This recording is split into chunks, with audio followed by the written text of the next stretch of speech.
Le silence n'est pas le fait de maîtriser sa langue au point de fermer la bouche. C'est arriver au point de maîtriser ses pensées, au point de les canaliser, de les garder dans un seul endroit. Actuellement, tu es combattu dans tes pensées, tu le sais. Tu as des pensées bizarres, des pensées opposées à ce à quoi Dieu t'a appelé. Écoutez-moi, le plus grand problème maintenant, c'est que quand les pensées deviennent un système de pensée, là c'est grave. Penser est naturel, mais un système de pensée, c'est grave. Les Camerounais pensent comme ça.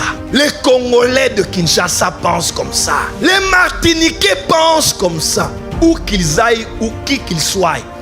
Même s'ils sont différents, il y a des choses qui les réalisent. Ils ont les dénominateurs communs. Système de pensée qu'on appelle aussi mentalité. Les Français de souche, ils pensent comme ça. Qui qu'ils soient, les Français là, ils pensent comme ça.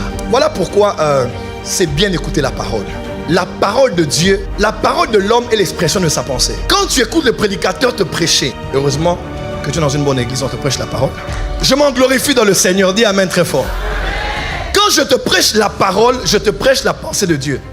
Et quand la pensée de Dieu se frotte à ta pensée, il y a ce qu'on appelle le renouvellement de l'intelligence. Ce que Dieu pense du mariage, ce que Dieu pense des finances, ce que Dieu pense de l'église, ce que Dieu pense du sexe, ce que Dieu pense de la gestion des relations humaines, ce que Dieu pense d'une nation, ce que Dieu pense là, c'est sa pensée exprimée par sa parole.